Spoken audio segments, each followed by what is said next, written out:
Emily Dickinson. I was born on December 10, 1830 and died May 15, 1886.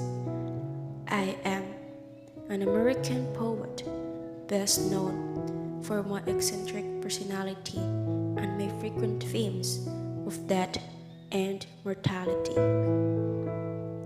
Although I was a prolific writer, only a few of my poems were published during my lifetime. Despite being mostly unknown while I was alive, my poetry, nearly 1,800 poems altogether, has become a staple of the American literary canon, and scholars and readers alike have long held a fascination with my unusual life. I created, in my writing, a distinctively elliptical language for expressing what was possible but not yet realized.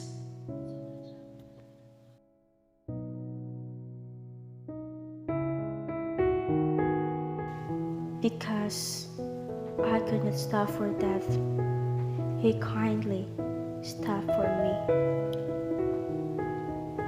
The courage held but trust ourselves and immortality. We slowly drove, he knew no haste, and I had put away my labor and my leisure too, for his civility. We passed the school where children strove at recess in the ring. We passed the fields of grazing grain.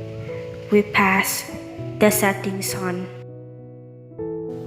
Wherever he passed us, the dews grew quivering and chill. For only gossamer my gown, my tippet only tulle.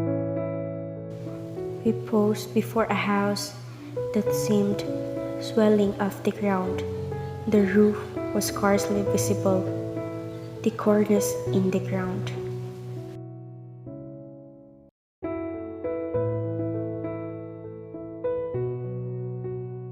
I first surmised the horses' heads were toward eternity.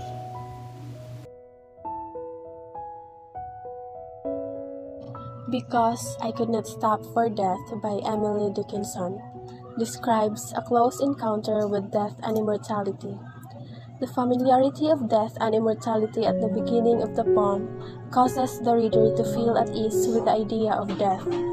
However, as the poem progresses, a sudden shift in tone causes us to see it for what it really is: cruel and evil.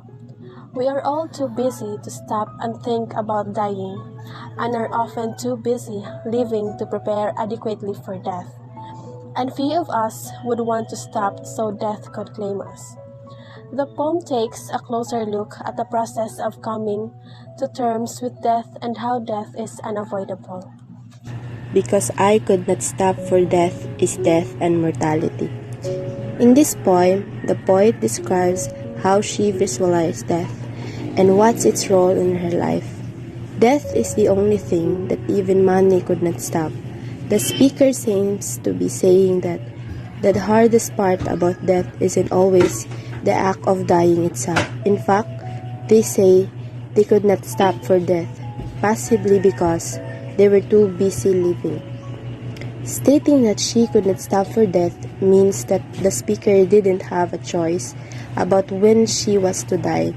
We've probably heard something like this before, even if not. Dickinson reminds us that it's not really up to us when we die.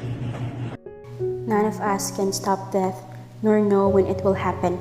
Usually we see death as a sad, cruel, and painful one, but Dickinson represents it as a calm and fairly smooth.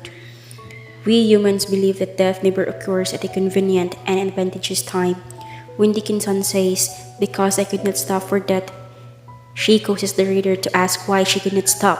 The simple explanation is that she was preoccupied with living her own life, that she failed to consider dying. She makes it clear that it is inescapable.